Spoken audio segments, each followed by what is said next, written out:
Hello there and welcome to Immortal Planet. This is a just released Souls-like— wait, wait, where are you going? No, come back! Give it a chance! Yeah, there's been a lot of Souls-likes and Souls-influenced games coming out as of late, haven't there been? Not a bad thing to my mind. I am quite a fan of Dark Souls, as I'm sure is a surprise to you all. And I like seeing games that try to do what Souls did, but on different scales, smaller scales mostly, since most of the games directly inspired are indie titles, although we do get the occasional AAA one like The Surge. I honestly don't know too much about this one.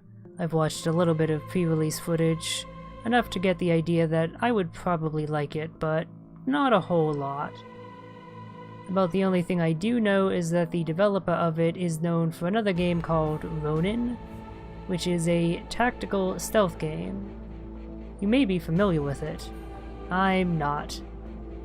They sound like completely different styles of games though, so I doubt there would be too many comparisons to draw. If you're familiar with Dark Souls though, or any of the other major Souls-likes that have come out as of late, you probably have a good idea of what we're in for. If not, just keep your eyes glued to your screen, as we're starting a new game. I did start up a file beforehand just to make sure there were no issues, and there weren't, so let's just write over that. So immediately you have character creation, kind of. You play as a set, somewhat masculine but mostly gender indeterminate character.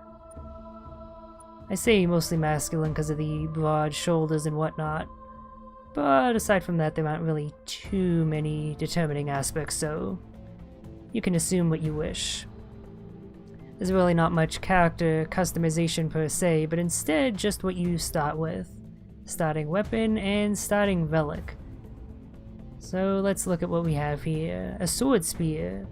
A sword whose hilt can violently extend, enabling agile stabbing attacks. Assault blade. A blade whose crude form belies its fine mechanical intricacy, I think that's supposed to say. I'm pretty sure intricate is not a word. In awakening, it floods the body with adrenaline. And shield axe. A shield, intended to defend those who cannot defend themselves. Woe to those who awaken its secret rage. A heavy axe of retribution. So yeah, as you may glean from these descriptions, there's a bit of a Bloodborne-style weapon transformation system in this game. Rather than being an on-the-fly thing though, it's more something you do before approaching a combat situation as far as I understand it. You take stock of what the enemies are like, what their formations are, and choose which form of the weapon you want to use. Now, you have the very Bloodborne-y Assault Blade, seriously, it's pretty much the beast cutter from that game. And then the Sword Spear, which is also a weapon from Bloodborne, although that game's one looked quite different to this one. I'm actually really interested in the Shield Axe though. I love the idea of playing a tanky build that can also deal quite a lot of close-range damage. And it might go well with how I want to play my character.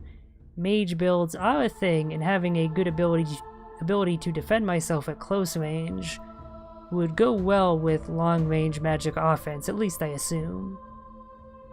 So with a weapon decided, let's look at these relics. Lightfoot. The foot of a skilled duelist, severed during a sporting duel. Frozen, but lighter than air, almost like snow. When executing a perfect dodge through an enemy attack, you will regain stamina, rather than consuming it. I like the idea of having a perfectly timed dodge mechanic. Iron Spine. An immortal's discarded spinal cord, condensed into permafrost. It grants some damage reduction, and with perfect timing, the ability to deflect incoming blows without effort. I believe that's referring to blocking, so that would go especially well with the Shield Axe, I would think. But let's have a look at the third option. Bloodshot Eyes. The vein-cracked eyes of a madman, twirled between the fingers like marbles. By the grave focus they grant, spilling enemy blood closes fresh wounds. So, speaking of Bloodborne, this right here allows you to have a rally mechanic. Attacking immediately after taking damage will recover your health. Tempting, but if I'm gonna go with the shield axe, I think Iron Spine would be the best choice. Can I just say, I really like the artwork I've seen of this game so far. It's simple, but it has a very nice look to it, if that makes any sense. There are those who speak of the icy planet, still more who seek it. But none know the truth of the immortals. The immortal planet. That was a quick time to title drop, that's for sure. I suppose that's not a title drop per se, is it? Eh. Okay, so we start in the temple. I believe this right here is a cryopod, the bonfire equivalent. And there's a fellow over there taking a dip in the pool. I'm not going to join him. I don't think our immortal bodies are exactly made for swimming. Alright, so move with the left stick. You can target and change your direction with the right stick.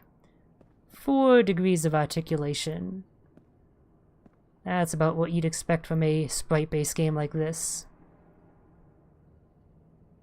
I don't know why I'm constantly looking towards the left. Like, if I let go of the right stick, I'm trying to look in this way. It points me back to the left. I guess because, yeah, that was the direction I last faced with left stick. So that's like how the facing works. That'll take some time to get used to. So let's check out the moveset of my shield axe here. Ooh, there's a bit of pausing going on at times here. I actually noticed that when I did my test recording. That just happens with some games. I think it's a thing with my hard drive more than anything, since I have an old-fashioned one. Not one of those newfangled solid-state drives. So, pretty simple swiping combo. I think that's true of most of the weapons. And then by holding the attack button, it transforms.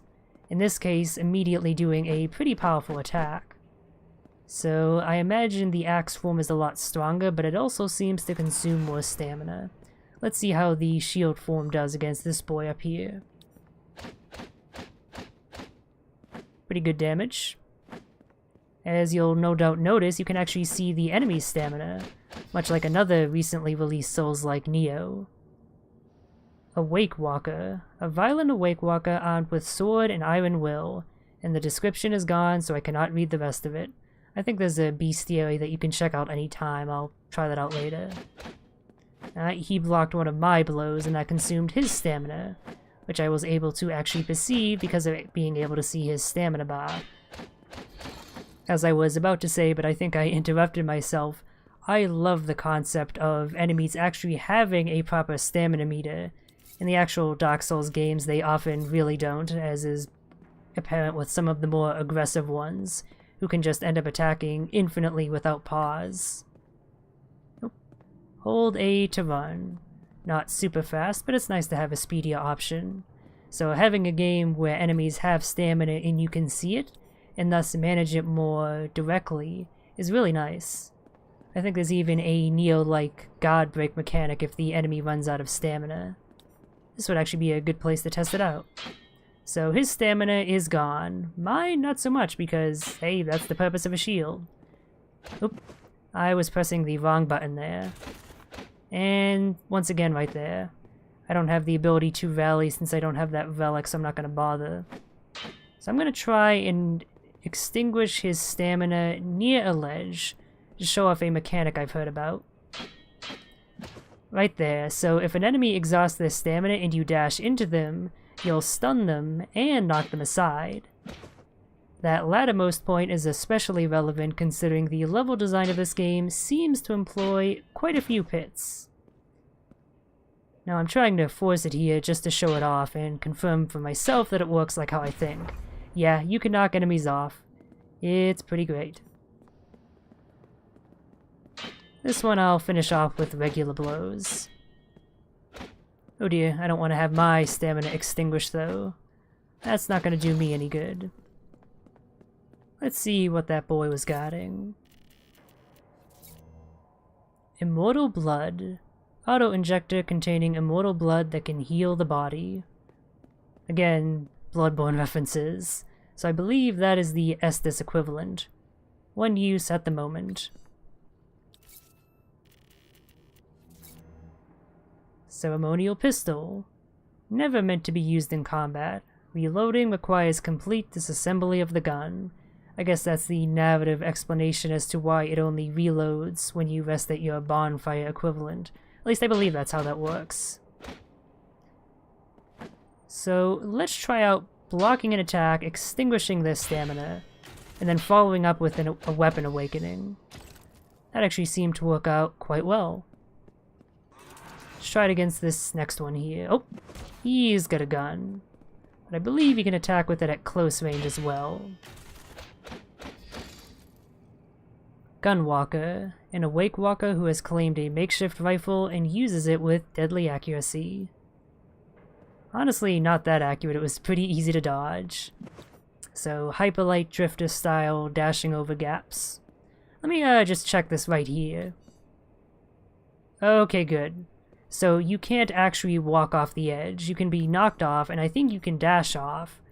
But just walking near an edge won't actually make you fall off, and for a game like this, where there are so many ledges about, that's good. And I believe these are the treasure chest equivalents. I'm trying to open it. There we go. I had to stand stock in the center. And what did I pick up? Another Immortal Blood. So if you notice in the item icon in the lower left, there's one white pip and one orange pip. I believe the white pip is a replenishable one, and any orange ones are extras. So you always start with one after you respawn or rest. But you can pick up additional ones, much like Neo's Elixir healing system, if you're familiar with that. So here we have the actual prompt to try out Awakening. And 2 enemies to try it on. But as long as I handle matters rightly, I should only need to encounter them one at a time. So blocking still seems pretty effective even in the axe form. It consumes more stamina, but not a hugely amount more. And honestly, I feel like keeping it in its axe state is better overall just because it does a significant amount of greater damage. This next enemy looks like he might be a little bit tougher, wielding a heavy sort of glaive. So let's use one of my healing charges. Not enough to heal to full, but enough to make me feel safe. Maybe try out blocking against him. Actually, if I'm gonna surprise him, I would be best to do so with the axe form. And I can dash away. Ooh, he has a leap. Sleep my axe, which does take some time, I'll note. Dash into, and then transform. Oh, nice. Temple God. A god of the lofty temple. Nimble, yet deadly. Not nimble enough, no. Though, not for my axe.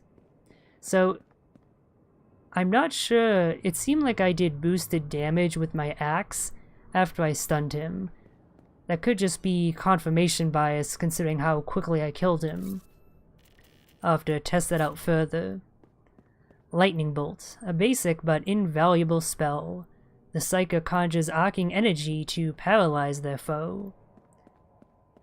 I haven't actually used the gun either. I should try using more of these things out. So it seems we have 2 rifle wielders and 1 sword wielder. Let's see how enemy aggro works in this game. I'm curious if I can drag the melee dude over by himself. It seems I can. The riflemen don't appear to notice me. I just gotta wait for him to saunter over.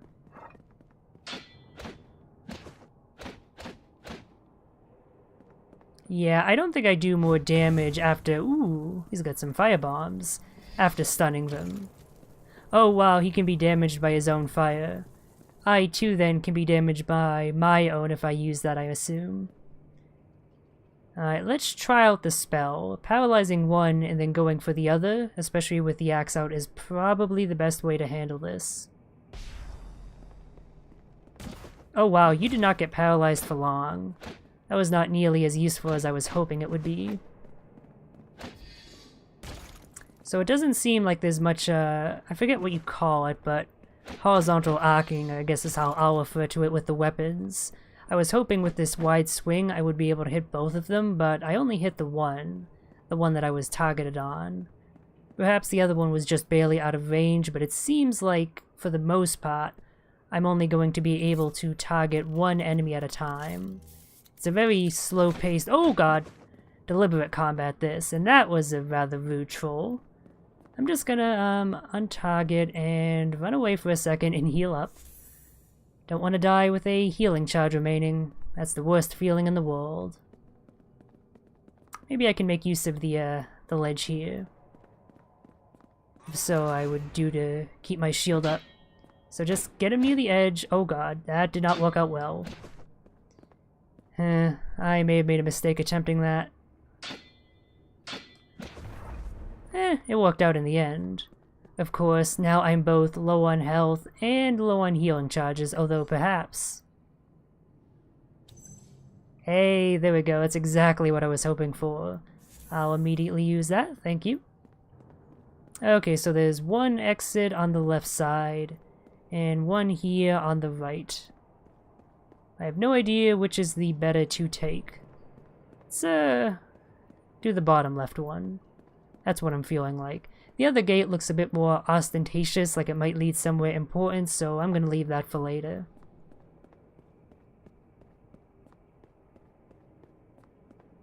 And immediately we have text that I cannot read. I do like that it faces your character. Level up at your cryopod. Now that's a treasure chest over there. Is this perhaps a shortcut back to the previous cryopod? Hey, what do you know? You don't even need to activate a lever or anything, it just automatically activates once you come over here. Alright, well, I'm a bit low on health, and I don't think there's a mechanic that, like, boosts the amount of experience you gain if you go far without resting, so no reason not to rest. Not to mention, this lets me check out the leveling system. Alright, change items and change weapons, so it seems I can only alter my loadout at the cryopod.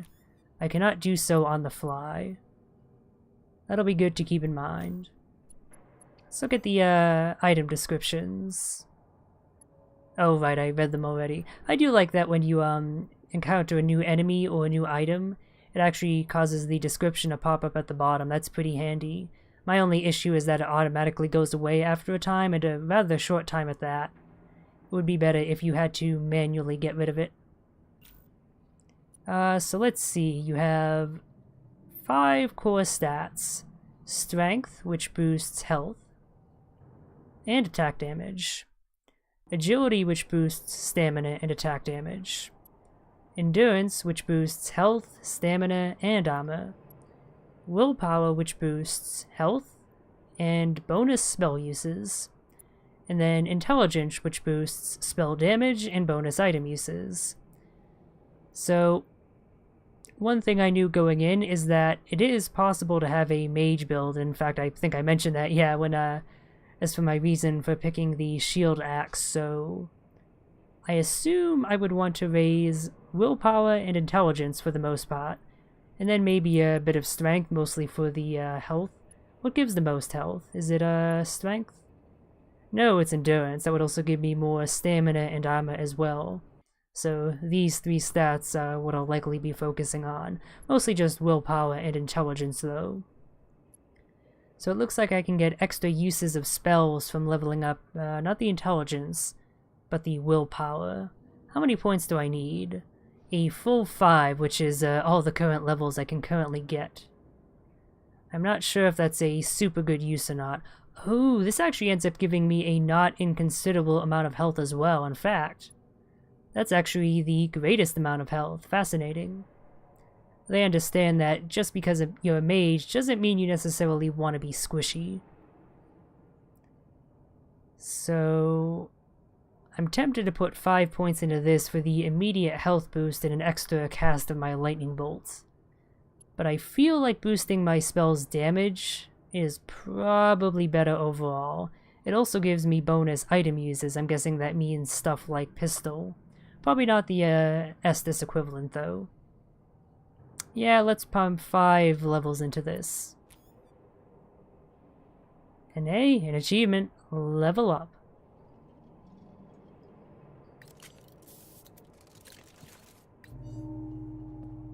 Alright, let's venture onward.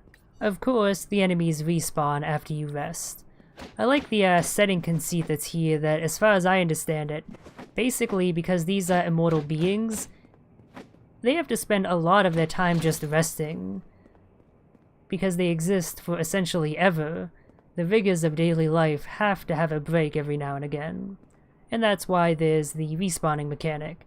You spend so much time in your cryopod that some enemies end up coming back, either being healed or just being replaced with others.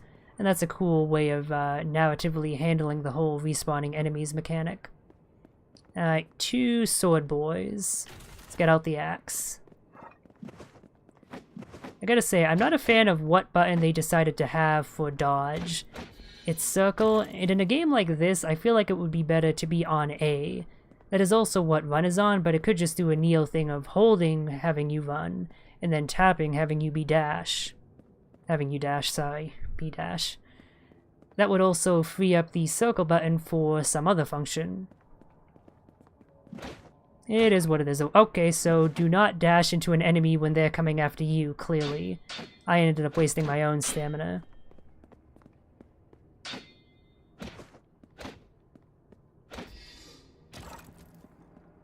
I do hope I run into more enemy varieties soon enough. One thing that worried me from watching some pre-release footage is whether or not there would actually be a great amount of distinct content in this game. Like the trailer, for example, shows what are clearly different areas, but they all look pretty similar.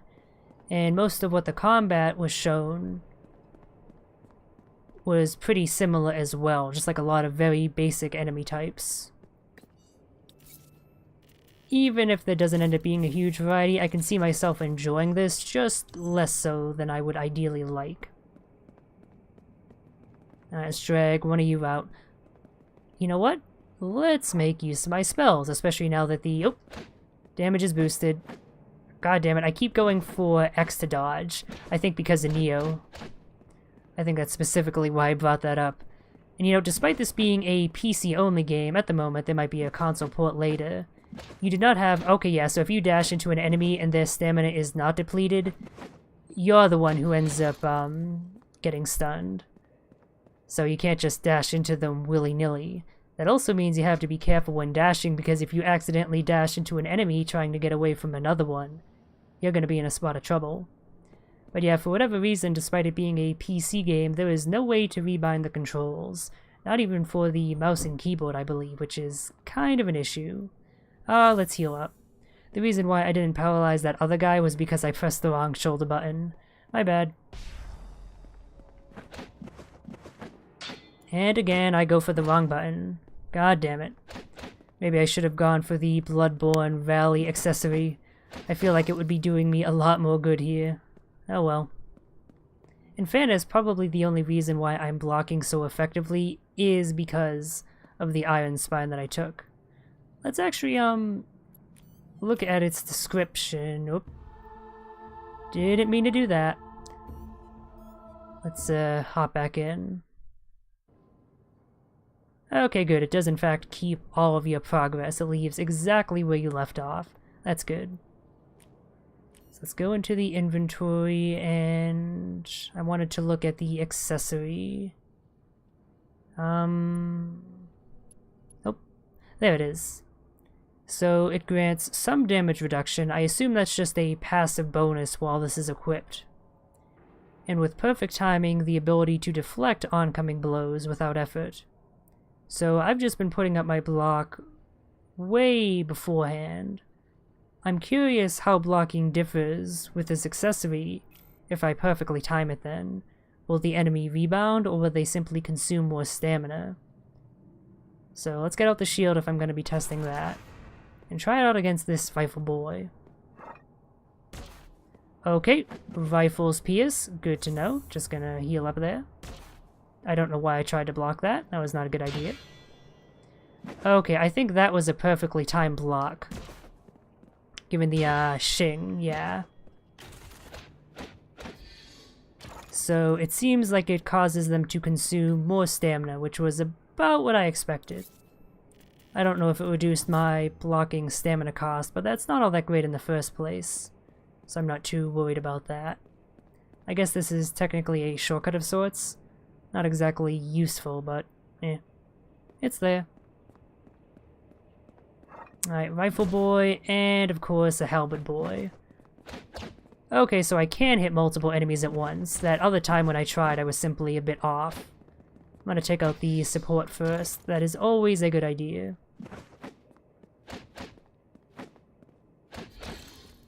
Unfortunately, it seems that, unlike Neo, you don't actually deal stamina damage to an enemy by attacking them. So the only way to actually make use of that stun mechanic is to either block their attacks, or just try and bait them into wasting all of their stamina with spammed attacks, which they honestly don't seem too ready to do. So depleting stamina isn't exactly going to be the easiest thing in the world, it seems.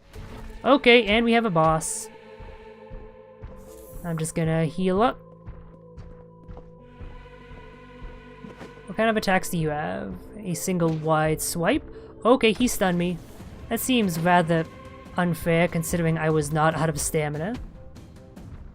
I wonder if I can knock the boss off a ledge. If I could get him to a ledge and then deplete his stamina and dash into him. That'd be a fascinating way of dealing with a boss, but probably not. Ooh, the gun actually does okay damage. I might just be able to spam him to death, actually. And then paralyze, and... oh, that's right. I forgot about that. Yeah, so... bosses in this... oh, that hurt. Or it just stunned me, I'm not sure. Bosses in this actually have multiple health bars, which you can see above there, those 3 pips. Okay, I admit I'm not making super good use of my spell charges. In fact, they are entirely gone. That gave me an excellent opportunity to attack though, and I blocked that hit. Was that because I attacked him at the same time? It seems there is a parry system like in Hollow Knight, where if you attack an enemy at the same time as they're attacking you, you end up nullifying their attack. Oh no. Alright, we're both down to the wire here. Can I avoid death? We'll see. I always want to run away whenever he does that stomp. I keep thinking he's gonna send out all that fire again, which I'm really worried about, because look at how much damage that did, even for just being in it for a few short seconds.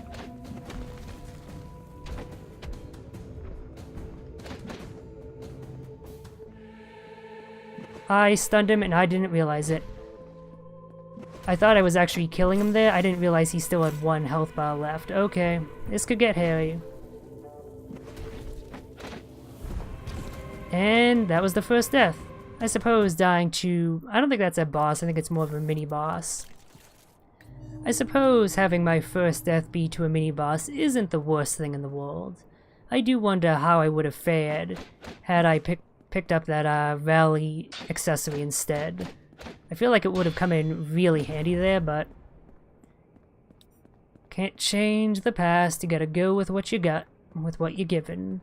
With what you chose in this case. Yeah, I'm stuttering a fair bit more when playing this, probably due to my lack of experience. I'm still getting used to things. What even was that? I know they're supposed to be mostly like mindless or whatever, but I was nowhere near there.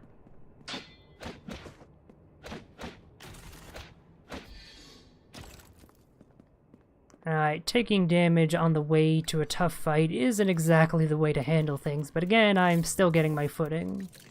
Expect me to make plenty of mistakes. Going in with high health and heals, though, should help, hopefully. Oh, these rifle boys have a really slow combo, don't they? Can we get away from the edge? If I have to dash to avoid his gun, I want it to be on solid ground where I'm not likely to dash off to my demise.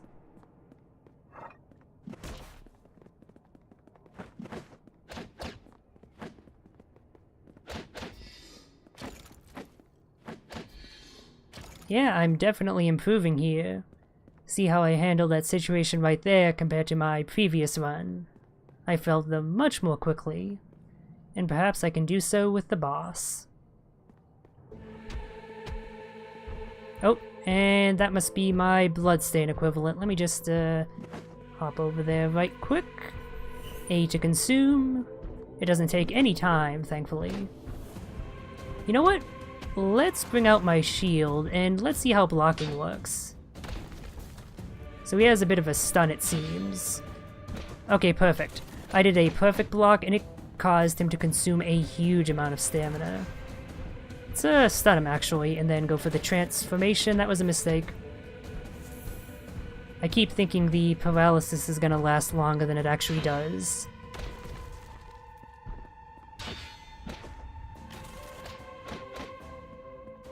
I definitely have a good method of taking this boy on. You know what? I suppose I don't need to keep it in the shield state if I want to block. It's more effective, yes, but it's by no means necessary. Okay, so if he raises his hand, do not block. That ignores my god. And I keep trying to block like an idiot.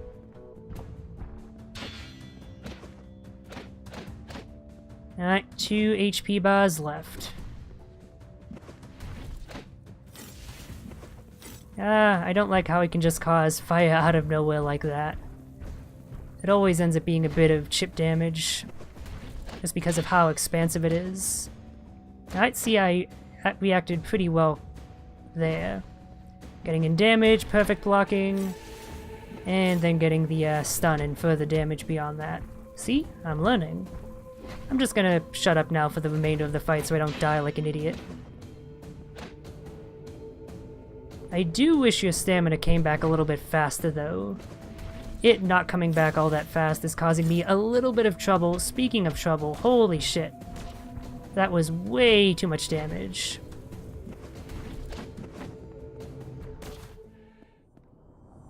Oh yeah, last second cheese with the gun. Temple Sentinel defeated. Maybe that was a proper boss then, given the fact that it had a, you know, you defeated sign after killing it. Temple AI. Greetings, Awake Walker. There is much to be done. The cycles of sleep have been disrupted, and deprived of rest. You immortals wander without reason. The cycles must be restored. For this purpose I have awakened you, the last immortal still slumbering. And in trouncing the Sentinel, you have proven yourself. Capable, at least. In the great fortress to the north, our rulers oversee the cycles. That is where you must begin. Go, Awake Walker. Your path is your own. Alright, and that removed the barrier.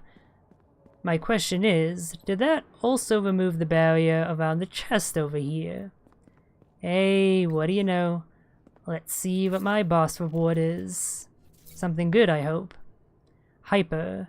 A chemical-filled auto-injector that overcharges the user's stamina at a cost. Alright, that does not seem to have been automatically equipped. I assume I have to attune that at a cryopod then. It looks like it. That is unfortunate. So, stamina boost at some sort of cost. I would assume health. That seems like the kind of trade-off a game like this would make. I should probably retreat back to the cryopod, but I'm gonna assume this is the kind of game that will give you one of those after a boss fight. That seems like a reasonable assumption. Alright, so I can activate that lift there. I'm gonna hold off on that for now. Area is locked. I'm guessing that means if I try and dash... Well, I can probably dash over there just fine. I just can't get much beyond it. So, we have an elevator right here that clearly seems like it'll lead to progress. I have to wonder, though, what lies beyond the door that I gotta stop trying to speak more narratively than I'm capable of. The door that I didn't go through. Fucking, okay. I'm just having troubles with speaking today, aren't I? It is what it is. I'm sure one of you watching finds my trials and tribulations amusing. Basically, I'm gonna go check out that other door. That's what I was trying to spit out. I should probably rest at the cryopod before I do so, but I'm kinda lazy. I'm confident in my ability to survive, at least with these basic enemies. Watch me immediately get ambushed by another one of those boss-type creatures. Alright, 2 riflemen. Let's take out one of you. I really do need to be using my spell more. It does come quite in handy. Well, yeah, so they just take position of where you are and then go dashing after. And even if you end up moving, they still end up charging at it. That's kind of hilarious, honestly. Oh, shoot. Okay, that's interesting. He wasn't quite out of stamina, but he had just recently run out of stamina. So it seems that is another time when you can stun an enemy by dashing into them. Good to know. Please be healing. Oh, fuck me. Of course, it was the exact opposite of healing. Death. Oh, second death. I'm not doing too well here, am I?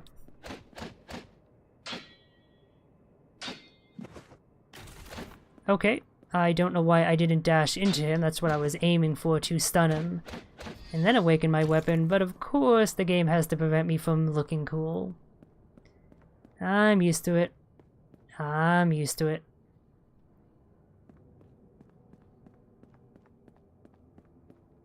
So this is clearly still the tutorial area. God, that means I basically just died twice in the Undead Asylum. Oh god. What am I, a noob? But so far this area seems quite small, and I imagine there's probably not going to be too much that lies in this direction. And it does make me wonder how big the later areas will end up being. Well, no way to find out but to look. Just gonna stun you there. So, paralysis doesn't exactly seem to be a damaging spell, but that makes sense given it's a paralysis spell. Alright, let's back off. I clearly need to start recognizing ambushes more. I consumed a little bit too much stamina, but so did the enemy. Wasn't able to take too much advantage of it, though. Yeah, I'm surprised by just how strong the gun is. I guess it's because you have a very limited number of shots per run, and it seems like unlike the healing charges, you don't find more as you explore.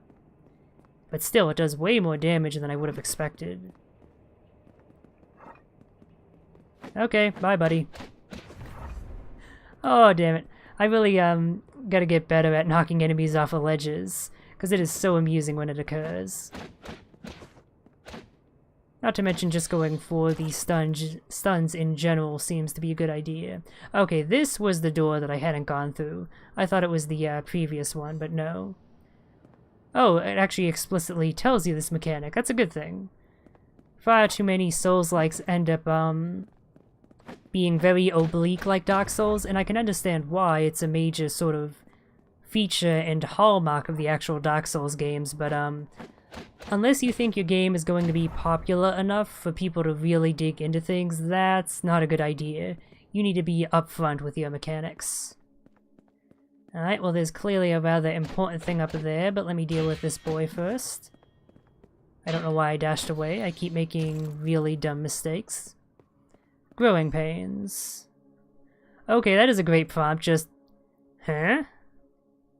Oh, and I can't actually do anything here. I'm tapping A, but nothing's happening. I'm rubbing myself all over this statue here, and it's doing nothing. Okay, so that was a waste as it turns out. I guess I'll have to come back here later.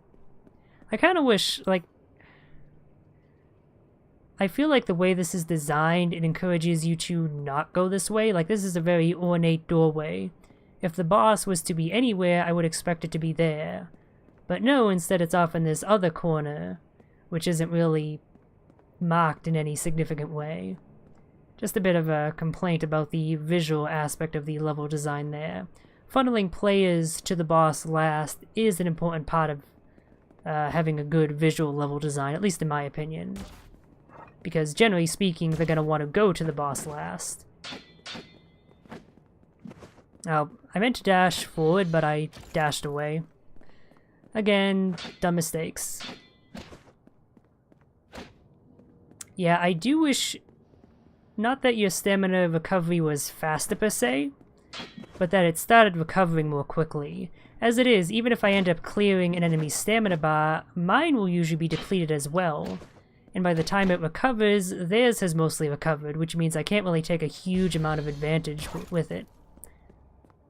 I suppose I could probably take more advantage if I kept my weapon in its shield state, since I consume much less stamina when blocking.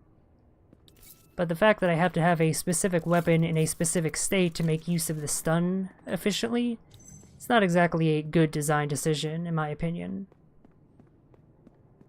Of course, that's just an initial thought that I'm having.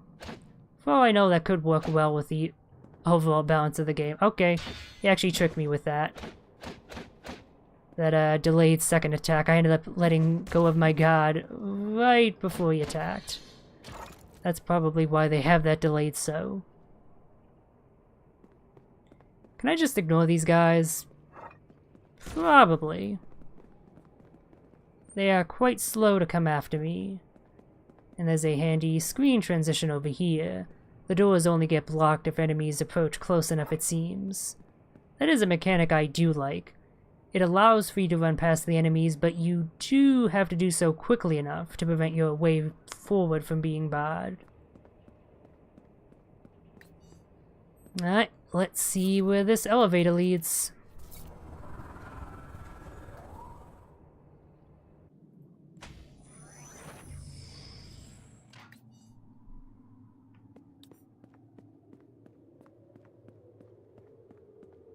You know, one thing I wish this game had more of, music.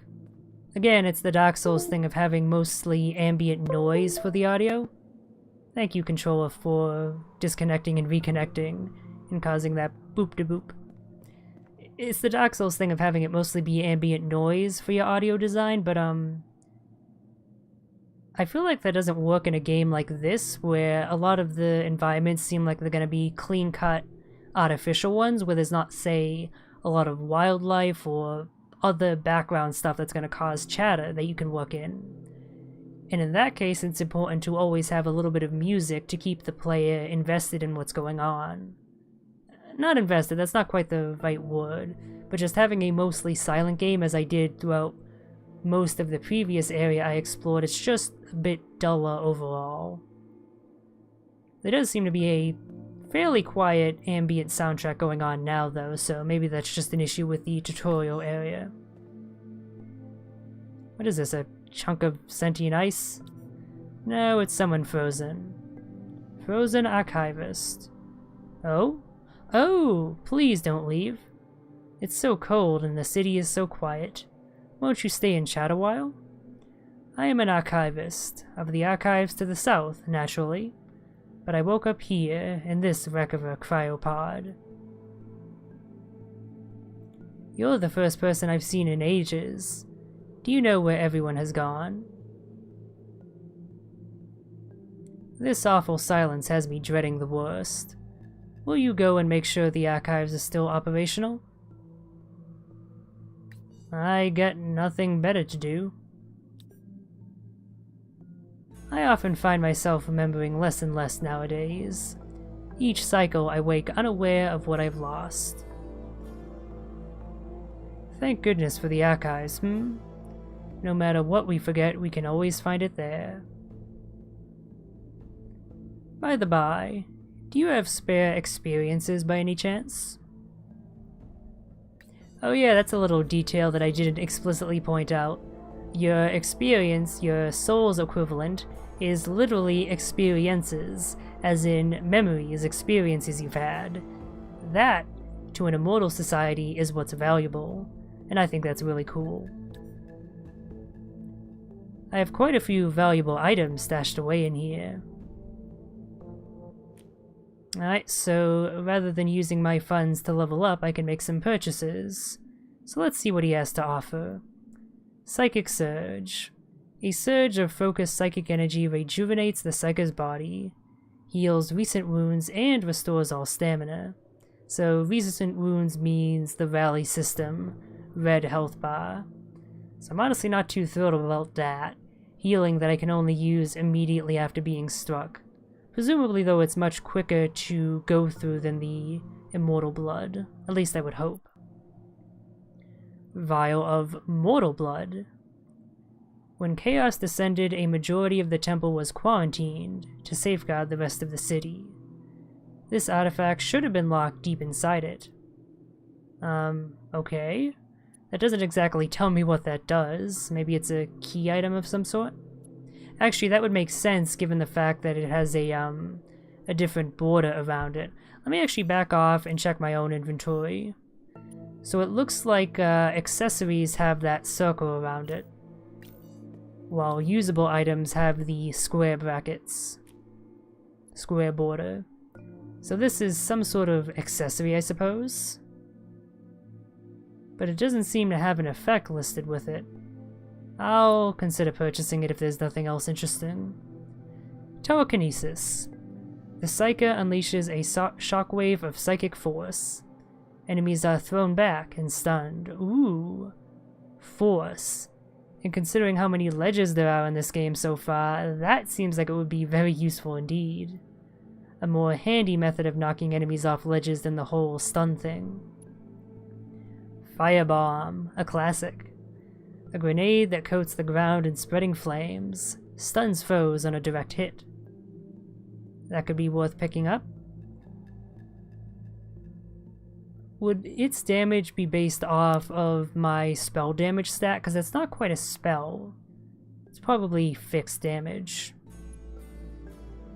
Fireball, on the other hand, is probably based off spell damage. Fling a blazing sphere that detonates on impact. The flames it produces burn anything, even the Psyker that created them. Yeah, I kinda saw that with the enemy from before and its firebomb. Gotta be careful of fires you start. And a mace staff. An experimental bludgeon developed in the archives. It enhances latent psychic abilities that all immortals possess. So this sounds like the kind of weapon that would be useful for a mage to have. I'm thinking of picking up this fireball and then spending the rest of my experiences on levels. That seems like a good idea to me, and I can try out the rest of the stuff later on. Let's go with that. Oh wow, no secondary confirmation message. Make sure you're gonna buy something if you press A. Alright, so again, I can't actually equip this stuff on the fly, right? Well, Fireball got automatically equipped, it seems. But yeah, weapon at least I have to change at the cryopod. There should be one around here, I imagine. Let's look around. Oh, that was a screen transition. Hopefully leading to a cryopod. Come on, game. Throw me a bone. No. No, thank you. I will deal with you later after I have rested. Alright. Blighted nasty up in the northeast. What about the northwest? A laser barrier. Oh! That looks like a tough fight. Okay, not gonna go there just yet. Is there gonna be danger in every direction? Come on, just give me a cryopod game. Don't make me go all the way back to the start of the game to heal up. Come on, southwest. Eh? Hey, here we go. Here's a working cryopod.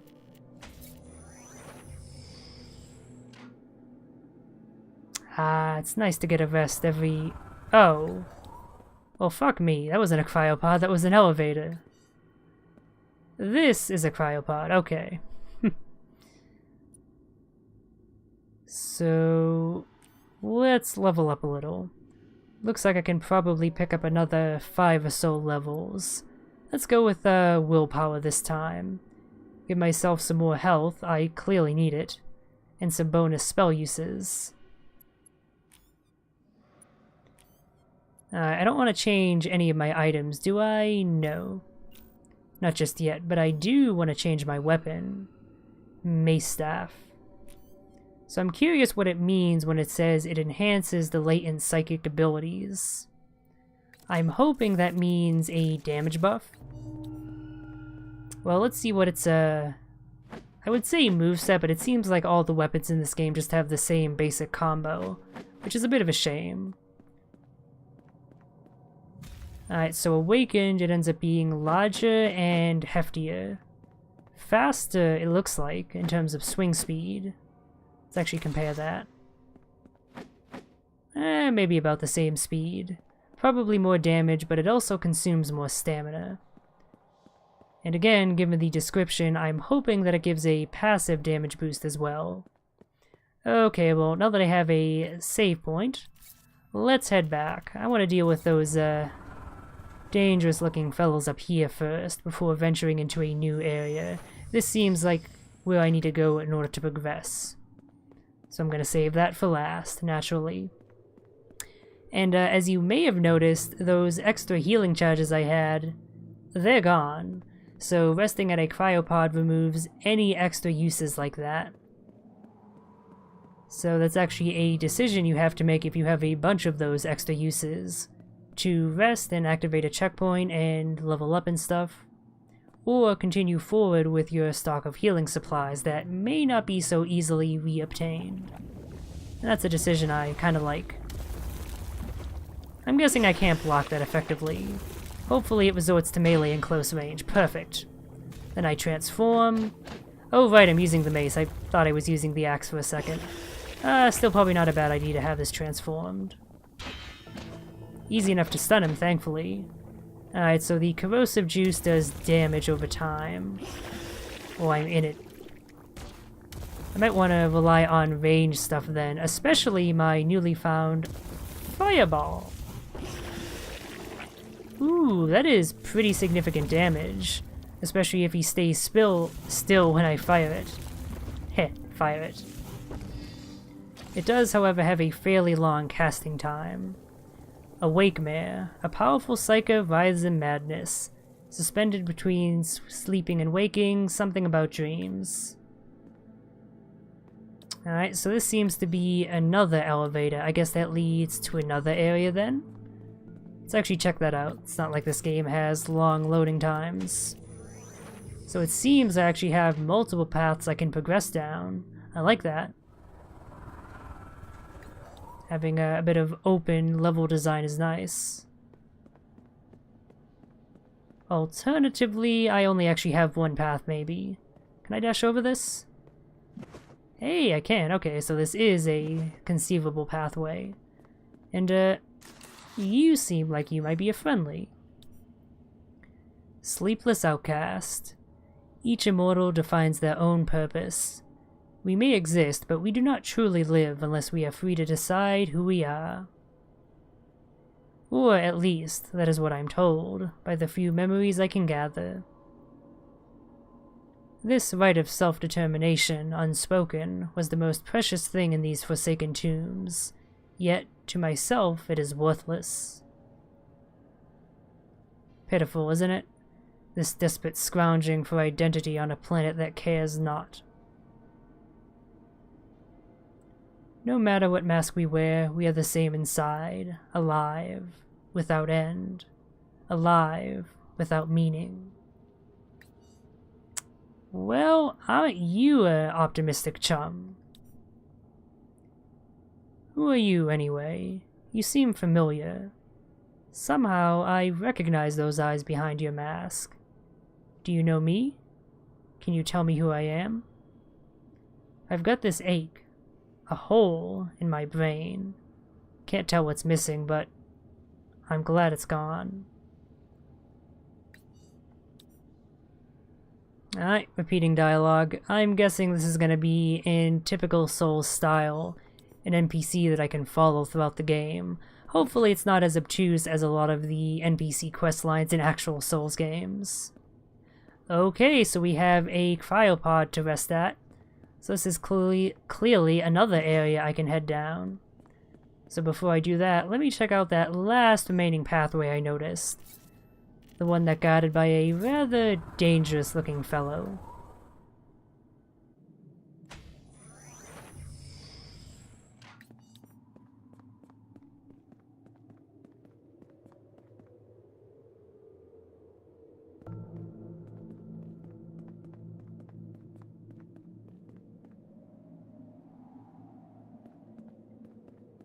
Alright. I'm Bessie. I literally cannot speak today, ugh. I'm guessing that this is gonna lock behind me as soon as I step inside, so... Should I have this transformed right from the get-go, or what? Ooh, you know, considering this animation, this probably stuns whoever's nearby when I awaken it. That's worth testing out. Perhaps not against a fearsome-looking target like this boy here. Alright, rifle spear, or rifle glaive, I suppose. Ooh, you know what would be a good combo? Stunning an enemy and then launching a fireball at them. What would also be a good combo would be not getting hit by acid. Just heal up. Or get dead, that works too. Okay, now I know why he has a rifle attachment on his weapon. He's good at picking off healing opponents. That's actually probably worth keeping in mind for myself. I don't have a rifle on my weapon, but I do have a ranged gun. If I ever come across any enemies that try to heal like I do, that would be a useful technique to make use of. Alright, well, now that I have an idea of what he does, I can probably take him on. Probably. We'll see. Just gonna pre-transform my weapon. That seems like a good idea. And it seems like running is enough to avoid a shot like that. Nope, wrong spell. Ooh, you know what? I could also combo my spells. Paralysis and then Fireball. They actually chain rather smoothly. An elite guard of the prison, effective at fighting at any range. Oh, I just killed a regular ass old enemy, didn't I? A regular ass old enemy that I fucking died to, god damn it. I am awful at this game. I actually suspected as much that I would be going in. That's why this is only a let's try as opposed to a let's play. That, and it seems like the kind of game that I could probably do an informative playthrough of after the fact. That's my current plans. I've got enough on my plate playing games blind with Pyre and the end is nigh, and possibly Sundered. Okay, immediately we have a tougher version of the previous encounter. I'm not sure which area I want to go down. Because I have 3 options open to me. This one seems to be a prison of some sort. And if these first 2 encounters are any indicator, it seems like it might have a focus on tough one-on-one battles rather than groups. Given the fact that this path was guarded by a somewhat tough enemy, and the upper rightmost one was guarded by an even tougher enemy, an enemy that could probably be called a mini-boss, I'm thinking the intended pathway is the lower left, given that it's the path of least resistance. You know, I just noticed I have 1,000 experiences. I'm gonna pick up that vial of mortal blood. Oh! Interesting, he has stuff to say about the areas I visited. How far we've fallen. Those who are supposed to guide us reduced to fools and zealots. We had many psychers among us in the archives, most of whom were uninterested in governance, but they had good hearts. Maybe if they had joined the authority. Alas, it is not the nature of the meek and kind to seek power. Can I just access your inventory? That's all I want to do here. Nope, I'm gonna have to sit through this dialogue. That is not very elegant. Come on, you're taking influence from Dark Souls, a game which has an active talk option for things like this. Okay. Yeah, I really want to figure out if I can... see if I can figure out what this does. So let's look at it in my inventory, see if that sheds any light. Toggle description. Does that do anything? The temple is a repository for many lost, curious, and dangerous things. But in its current state, there's no telling how many remain. No, that doesn't tell me much. Maybe it's a key item? A literal key, perhaps? Because it's mentioning the temple was quarantined. Like, maybe this allows me to access it? I don't know. I'm sure it'll come in handy at some point. So, here at this crossroads, I think I'm actually going to leave it off. After all, this is just a let's try, not a let's play or a playthrough. I just want to show off a decent chunk of the game, perhaps convince interested parties to purchase it, if it suits their interest. And I think I've done a pretty good job of that. Showing off the first area and the fact that there's actual multiple paths you can go down right from the beginning. Which is too rare a thing in Souls-likes. Too many of them end up being surprisingly linear, which is always a bit of a disappointment. So yeah, this has been Immortal Planet.